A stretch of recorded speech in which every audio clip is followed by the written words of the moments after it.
Warangal polytechnic విద్యార్థులకు సంఘీభావం తెలిపేందుకు బయలుదేరిన హరీష్ రావును పోలీసులు అరెస్ట్ చేశారు. హరీష్ రావు అరెస్టు సమయంలో పోలీసులు బీఆర్ఎస్ కార్యకర్తల మధ్య జరిగిన వాగ్వాదం తోపులాట ఉద్రిక్తతలకు దారితీసింది. అంతకుముందు హన్మకొండ కలెక్టరేట్ వద్ద టీఎన్జీఓల ధర్నాలో పాల్గొన్నారు బీఆర్ఎస్ నేత హరీష్ రావు. ఉద్యోగుల సమస్యలు పరిష్కరించాలని, వాళ్ల న్యాయమైన డిమాండ్లను నెరవేర్చాలన్నారు. అయితే టీఎన్జీఓల ధర్నా తర్వాత పాలిటెక్నిక్ విద్యార్థులకు సంఘీభావం తెలిపేందుకు బయలుదేరారు హరీష్ రావు. దీంతో హరీష్ రావు అదుపులోకి తీసుకుని సుబేదారి స్టేషన్కు తరలించారు. Skill university PPP model public private participation తో స్కిల్ యూనివర్సిటీ ఏర్పాటు చేస్తున్నారు. స్కిల్ యూనివర్సిటీకి గవర్నమెంట్ తో సంబంధం లేదు. ఇవాళ రాష్ట్రంలో ఉండే ప్రభుత్వ పాలిటెక్నిక్లను తీసుకుపోయి స్కిల్ యూనివర్సిటీలో కలపడం అంటే ప్రైవేట్ పరం చేయడం. ఆ పిల్లల్ని ఆగం చేస్తున్నావు. ఇలా పాలిటెక్నిక్ పిల్లలు 15,000 ఫీజు కడితే చదువు అయిపోతుంది.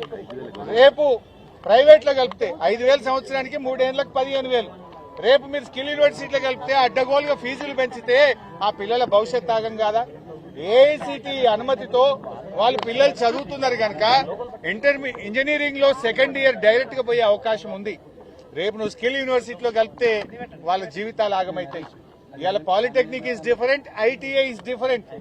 నీకు అవగాహన లేక ఐటీఐతో పాలిటెక్నిక్ లను కలపడం వల్ల పిల్లల జీవితాలు ఆగమవుతాయి. రేవంత్ రెడ్డి ఇప్పటికైనా కళ్లు తెరువు. చిల్లర బేసిజాలకు పోకు. నువ్వు కళ్లు తెరిచి వెంటనే జీవో 97 రద్దు చేయాలని, పాలిటెక్నిక్ లను యథావిధిగా ప్రభుత్వంలోనే నడపాలని చెప్పి మేము డిమాండ్ చేస్తా ఉన్నాం. నువ్వేదో కమిటీ చేసినావు.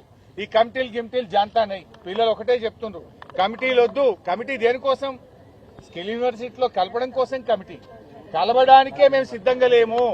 మేము ఈ పాలిటెక్నిక్ లను ప్రభుత్వంలోనే కొనసాగాలని కోరుతున్నాం.